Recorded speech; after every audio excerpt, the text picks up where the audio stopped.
que a gente possa fazer a publicidade da conversa. A Lisete está cá. Lisete, obrigada por ter se juntado a nós, embora esteja com alguns constrangimentos, mas eu estava só, em jeito de introdução, a explicar à doutora Yolanda qual é o formato dos eventos paralelos, que são basicamente conversas bilaterais à volta de questões de desenvolvimento econômico e eixos temáticos das próprias jornadas, que a gente pretende usar para publicitar o evento nas redes sociais. Não sei se queria já acrescentar alguma coisa antes da gente começar e entrar um bocadinho para os tópicos. Não. Boa tarde, Fernanda. Boa tarde, Yolanda. E olá, mais uma vez, obrigada por ter acedido ao nosso convite. Eu ouço-vos em algum momento, com algum atraso, arrasta um pouco, não sei porquê. Ok. Em algum momento arrasta e não chega a tempo. Conseguem me perceber? Sim. Sim. Eu ouço-lhe bem, muito bem, nitidamente. Eu também. E Yolanda, vocês me perceberam agora? Como? Por exemplo, não consigo perceber. Tem muitos cortes. Não percebi. Ok, Agora sim. Ok, mas eu também vou tentar me desconectar desta rede e entrar numa outra rede. Eu consigo ouvi-la bem, mas seria melhor, Lisete. Entretanto, Fernanda, bem? fica à vontade. Eu só vou tentar mudar de rede. Obrigada. Doutora Yolanda, consegue ouvir-me bem? Eu consigo ouvir-lhe perfeitamente, mas depois dos 3, 4 minutos ele arrasta um pouco. Tu, quando falas, ele corta, mas depois retorna ao normal. Ok. Se este problema continuar, eu ia sugerir que começássemos a conversa. Se o problema continuar, eu talvez tenha que desligar a câmera da minha parte. Da sua parte, a câmera é essencial, porque sim, é a fonte de opinião neste caso. Tá. Então, começamos? Sim, força. Perfeito. Então, Lisete, basicamente acordamos que se o problema continuar, eu desligo a câmera da minha parte e tentamos manter a conversa. Acho que da doutora Yolanda é essencial que a câmera permaneça ligada, não é? Porque ela é opinadora neste caso. Então, vamos começar. Antes de começar, doutora, teria algum assunto crucial que quer que a gente aprofunde mais nesta conversa ou nós podemos seguir o nosso guião de entrevistas como programado? Não, eu acho que pode seguir o guião de entrevista como previamente planificado. Muito obrigada. Ok, então vamos começar. A gente pretende que a conversa leve mais ou menos a volta de 30 minutos. E 1, 2, 3, aqui vamos nós. Pois é, basicamente as jornadas científicas surgem num contexto em que a economia de Moçambique enfrentou uma série de desafios que entraram em contramão aquilo que é o desenvolvimento econômico que se pretende, e alguns desses desafios incluem a recente pandemia da Covid-19, que precipitou aquilo que é uma recessão econômica do país, que é praticamente a primeira recessão, é a primeira vez que o PIB registra um decréscimo nos últimos 30 anos, e ao mesmo tempo essa pandemia atingiu o país quando o país tentava recuperar de outros choques prévios, que incluem as dívidas ocultas, ciclones e também intensificação de conflitos no norte de Moçambique. Portanto, além disto, o país também já em si enfrentava uma série de desenvolvimentos, uma série de desafios ao desenvolvimento, especificamente aquilo que é a sua estrutura de crescimento econômico, que se apresenta bastante concentrada e com algumas limitações em termos de criação de empregos e redução da pobreza. Então, neste contexto, as jornadas surgem e o tema específico destas jornadas é desafios para a promoção do crescimento inclusivo, competitividade e resiliência. Em jeito de começo, dizer que as jornadas vão focar sobre 3 temas principais. O primeiro é a revitalização da economia, o segundo é a transformação estrutural e, por final, crescimento inclusivo, criação de emprego e empreendedorismo. Todos estes temas ligados ao contexto que acabamos de citar. A nossa questão, doutora Yolanda, é como é que vê estes eixos temáticos que foram escolhidos para a conferência? Acredita na sua relevância e qual seria a sua opinião e sugestões à volta dos mesmos? Muito obrigada, Fernanda. Antes de mais, permita-me saudar a AMECOM, Associação Moçambicana dos Economistas, e a todos os participantes deste grande evento, que irão participar direta ou diretamente.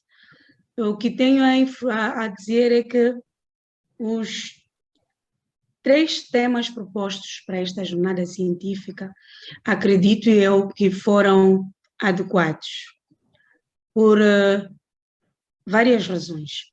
A primeira, eu iria dizer ou citar o fato dos temas, primeiro, conformarem-se com aquelas que são as demandas dos problemas atuais que o país enfrenta e que o mundo também enfrenta na sua generalidade. O segundo, que eu poderia também aqui mencionar, é que estes mesmos temas permitem que se faça uma análise mais estrutural e sectorial, e não só, também propondo alternativas sectoriais, que no final poderão essas mesmas alternativas e abordagens sectoriais serem propostas numa que possa ser um pouco mais integrada e abrangente. Também permita-me dizer que a Associação Moçambicana dos Economistas foi feliz nos temas em que escolheu, porque esses, para além de permitir que se faça o diagnóstico do problema na sua generalidade, permite que se estude, primeiro, aquela que poderia ser a complementaridade entre os problemas dentro dos setores, que se propõe que se faça um estudo, um debate científico, e fora da complementaridade também permitirá perceber a interligação, possível interligação que possa existir entre os problemas em cada um dos setores a serem debatidos cientificamente. E a coisa mais importante também é que nesta mesma análise que for a se efetuar, é possível perceber ou poderá permitir que se perceba a coexistência e a atuação dos problemas no mesmo espaço. Então, são 3 grupos temáticos que foram propostos, que na minha ótica respondem àquelas que são as maiores preocupações que o país enfrenta depois da recessão econômica por vários fatores internos e externos que o próprio Moçambique está a viver no dia de hoje. Obrigada, doutora Yolanda. Definitivamente uma resposta muito boa. A minha segunda questão seria, dado que, como muito bem disse, estas questões, os eixos temáticos vão de encontro àquilo que são os desafios que o país vem enfrentando, como é que acha que a academia e a MECOM em particular, neste caso, podem garantir que as discussões, conclusões que venham do debate à volta dos eixos temáticos apresentados sejam conduzidos e usados melhor naquilo que, para influenciar o debate de política e, quiçá, o processo de decisão sobre políticas? Eu acho que os fóruns acadêmicos, que nem este, que a própria AMECOM optou em abraçar nela, esta já é uma plataforma importante como um contributo da própria AMECOM para o desenvolvimento das políticas, este fórum de jornadas científicas.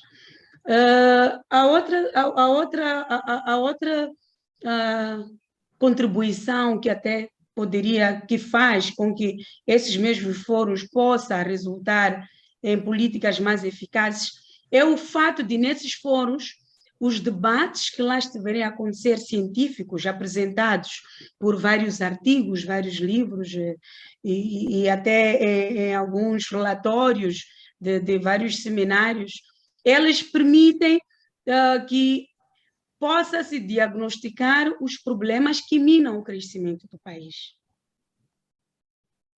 A outra questão é que também vai permitir que se entenda melhor as lacunas das políticas existentes e em atuação, propondo alternativas de fortificação dessas mesmas políticas.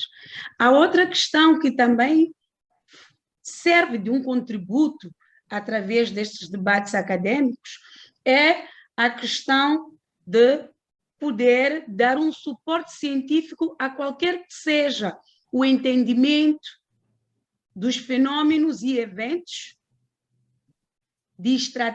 como resultado de estratégias operacionais em diversos setores da própria sociedade. Refiro-me a setores produtivos, setores de produção.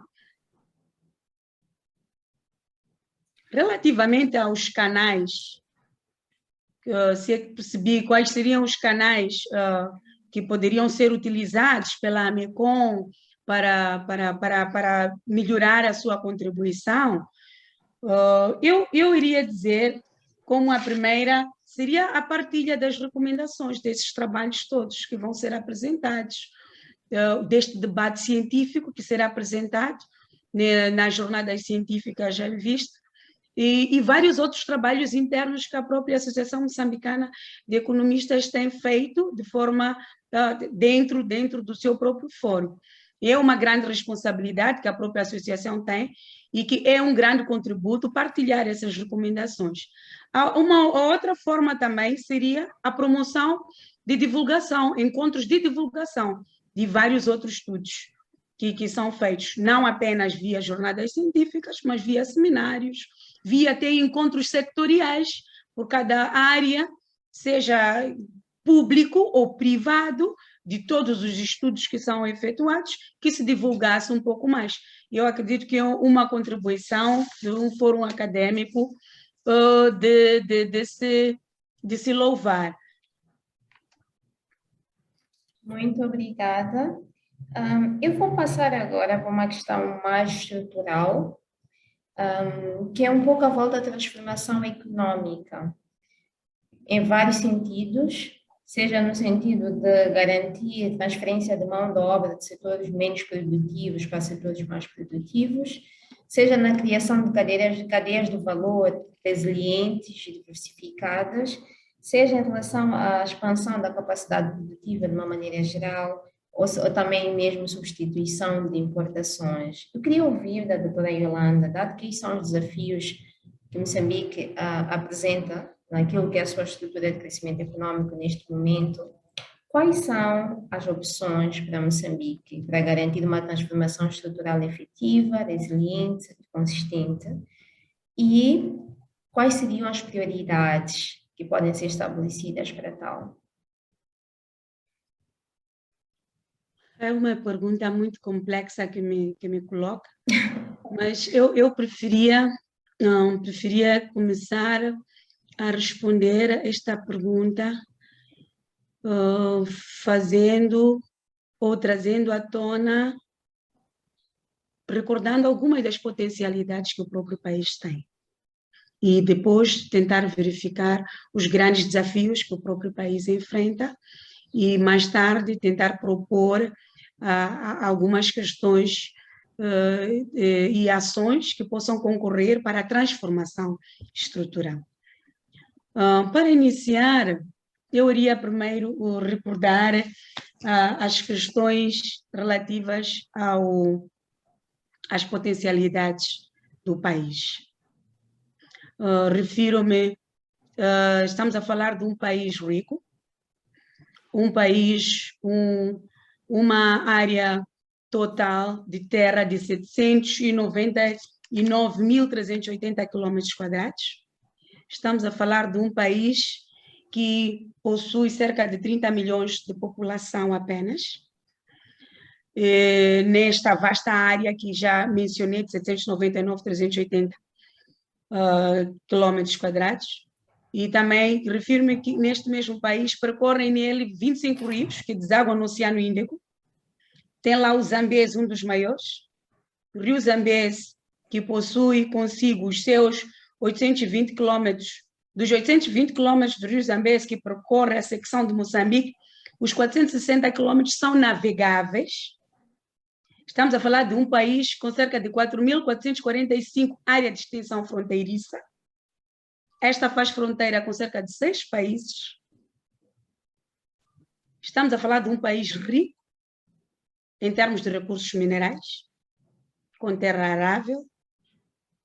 E não só, também falamos de um país com uma extensão costeira de cerca de 2.251 quilômetros.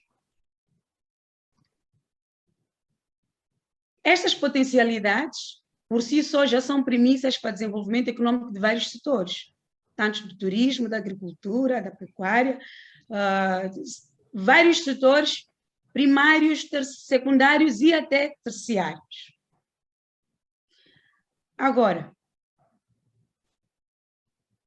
o que acho que tem que se debater, tem que se refletir de forma profunda é, desde a independência, em 1975, nós estamos cientes que houveram vários instrumentos e políticas de promoção de desenvolvimento.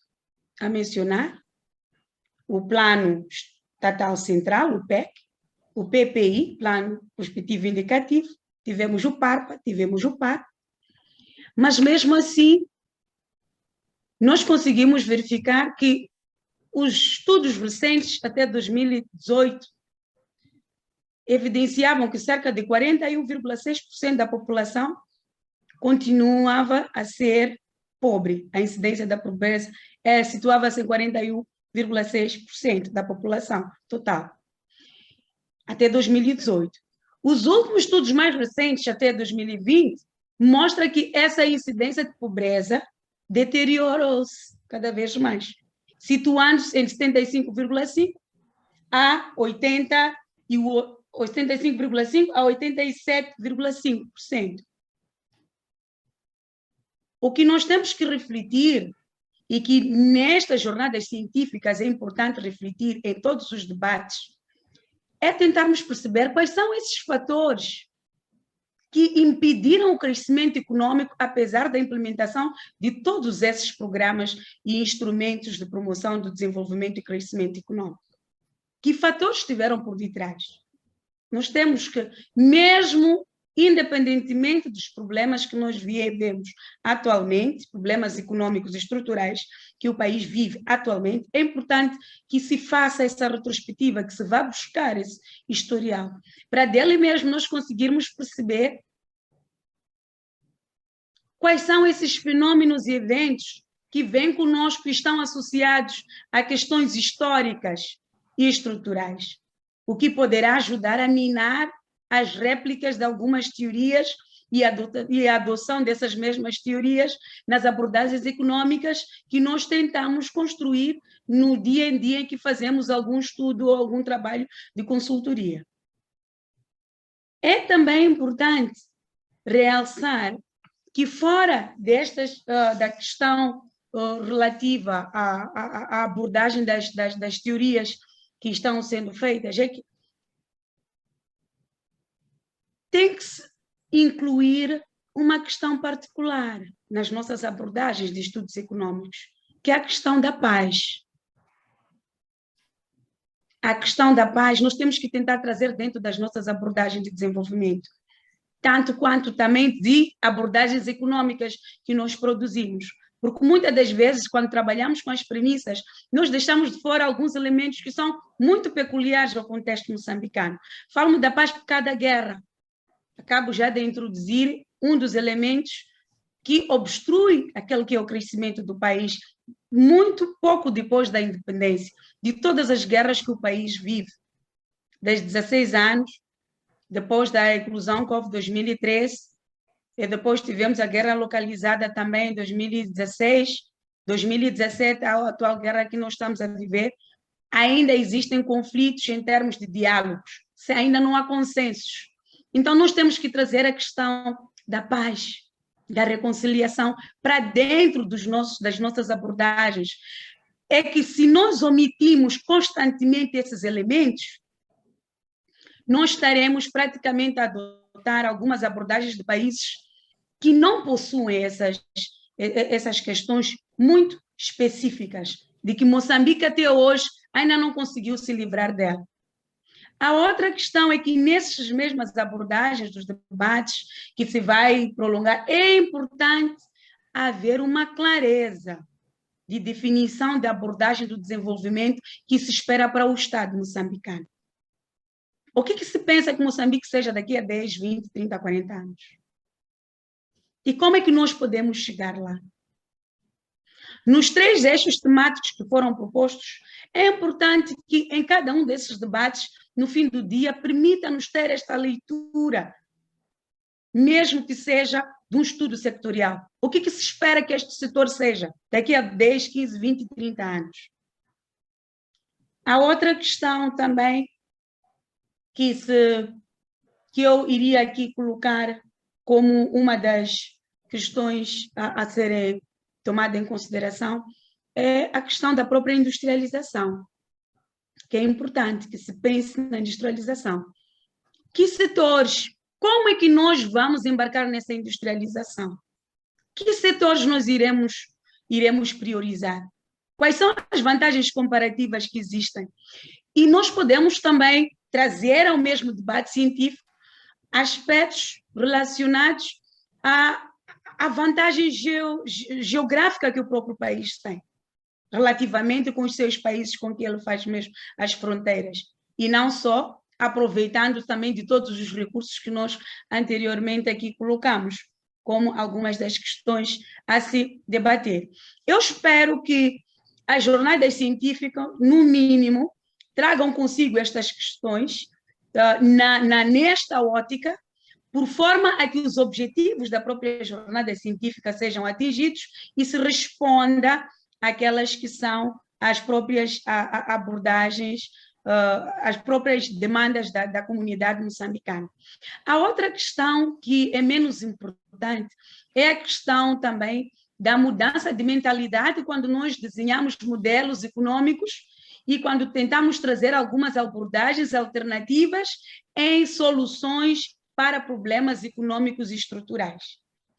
Temos que mudar a nossa mentalidade e tentar trazer para si a componente da resiliência.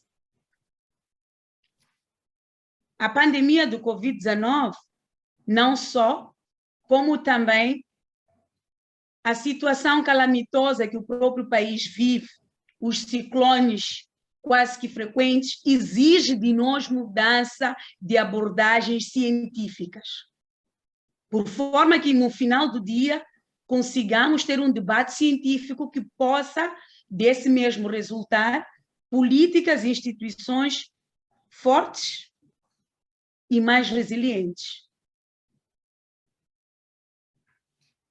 Muito obrigada, doutora Yolanda. Eu vou passar para a Lisete daqui a nada, para ver se ela tem questões, mas eu queria só aproveitar um pouco do que disse. Fala de aspectos fundamentais que devem entrar no desenho de políticas, e inclui um pouco a paz, a resiliência, mudança de mentalidade em vários aspectos, incluindo a resiliência, uso de vantagens geoestratégicas e também necessidade de planeamento a longo prazo. A minha questão para si é por que é que, uma vez que identifica estes problemas, há um sentido de que há uma certa ausência de foco nestes problemas. Então, o que é que explica um bocadinho essa ausência de focos quando são problemas tão evidentes, questões tão evidentes para o caso de Moçambique? Uma das questões com esta pergunta, eu poderia dizer que, de outra maneira, seriam os desafios. Por que nós não conseguimos alcançar isto tudo, não é? Uma das questões poderia aqui colocar é a necessidade... Deixa-me colocar de outra maneira. Eu iria colocar como os desafios que a Associação Moçambicana de Economistas poderia ter, mesmo efetuando os estudos na abordagem que eu aqui coloquei, em fazer com que estes mesmos surtissem efeitos, tanto para o órgão regulador ou para o implementador. Apenas parafraseando, estaremos a falar da mesma coisa. Um dos grandes desafios que eu acredito que poderia acontecer seria a questão do sistema de governação em si, em termos de as transições dos ciclos governativos. É importante que haja a manutenção. Determinado o plano seria de um Estado definido com certa clareza sobre o que nós pretendemos ser daqui a 10, 20, 30 anos, independentemente dos ciclos governativos, haveria de exigir aqui, de exigir, sim, alguma necessidade de continuidade de trabalho, continuidade de projetos. E esta continuidade é muito importante, porque o crescimento econômico, se formos a assistir os casos da Malásia, da China, agora mesmo do Botsuana, até o passado recente e atualmente do Ruanda, leva um tempo, é um processo. E este processo, qualquer que seja o processo, requer-se o tempo. E com o tempo, dentro do processo, tem que existir alguma continuidade. Então, sente-se e evidencia-se em vários trabalhos científicos alguma quebra de continuidade de certos projetos. Se for a verificar também, tivemos algumas quebras de planos de desenvolvimento. É importante, os planos não são estáticos, os planos são dinâmicos, mas a visão, no mínimo, deverá ser estática. Então, é um exercício que exige de todos nós uma continuidade de reflexão e, à medida que vamos refletindo, nós também vamos fazendo as alterações necessárias de todas as abordagens vão fazendo as alterações necessárias, respondendo à demanda do dia, mas sem sequer quebrar aquela que poderia ser a visão de um Estado. Este é um exemplo que eu dou. A outra questão que também é crucial, é importante que esteja, estas seriam até as premissas para que todo o contributo da Associação Moçambicana dos Economistas fosse um sucesso para os tais órgãos implementadores ou reguladores. A outra questão tem a ver com a separação de poderes. O poder legislativo, governativo e executivo. É importante para qualquer uma das economias existir essa separação de poder. É importante que exista um sistema judicial robusto, independente, para que haja condições de se verificar algum crescimento da própria economia. Também verifica-se aqui a necessidade de melhorias também nas políticas, algumas de tributação. A estes casos, refiro-me principalmente a alguns critérios que devem ser refletidos naqueles que poderiam ser os benefícios fiscais e acordos de dupla tributação. E esses critérios, para tentar explicar um pouco mais, iríamos, talvez, sermos um pouco mais atentos e cautelosos em selecionar os setores mais rentáveis até, mas selecioná-los de forma estratégica, por forma que todos esses acordos e todas essas reformas institucionais que possa acontecer, possa deixar o país numa situação de ganho a ganho, win-win situation. A outra questão que também poderia aqui colocar, quando me pergunta sobre o que mais fora da melhoria de benefícios fiscais, é a consolidação daquelas que devem ser as políticas monetárias. É importante termos uma política monetária mais sólida, mais rígida. É importante que também, dentro da política monetária, haja um controle. Quando falo do controle, falo de monitoria, por forma a que tanto a política cambial, da estabilização dos próprios preços, o controle das pressões inflacionárias esteja a ser devidamente acompanhado e, em algum momento, a própria realidade do próprio país. Não podemos apenas dizer que queremos ter inflação de um dígito, mas que quando reparamos, como vários estudos atuais mostram, são sim inflações de um dígito, mas quando vamos ao terreno e tentamos pegar aqueles que são os indicadores, não conseguimos perceber como é que de fato esse um dígito consegue lá estar. A melhoria também na política de investimento, que deve ser estratégica, política de investimento deve ser estratégica, tomando em consideração as vantagens que nós temos, geográficas, é importante. Qualquer país que se determina ser algo diferente de ontem para hoje, tem de ter uma visão, tem de ter uma meta. Fora destas, da política monetária, política orçamental. A redução das despesas é importante. Desculpe interrompê-la.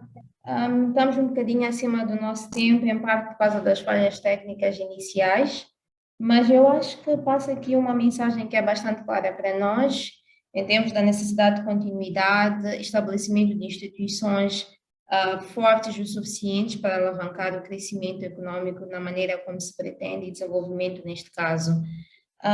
Eu ia só pedir que ficássemos por aqui, devido ao constrangimento de tempo, e também temos o nosso próximo convidado já em linha, mas agradeço imenso pela participação e poderemos entrar em contato com os detalhes da finalização do spot publicitário à volta dos eventos.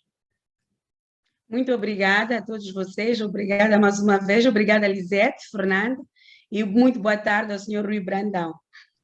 Obrigada, Yolanda, por ter aceito o convite. E certamente temos aqui vários tópicos que mencionaste que sugerem várias outras discussões bastante pertinentes e acreditamos que as jornadas científicas são apenas uma ponte para esse tipo de debates, para incitar esse tipo de debates à volta da política pública. Obrigada, Yolanda.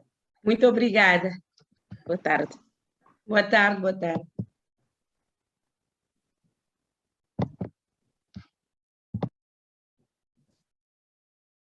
Boa tarde. Pois. Boa tarde, doutora. Boa tarde, Rui. Lisete, como é que fazemos? Começas?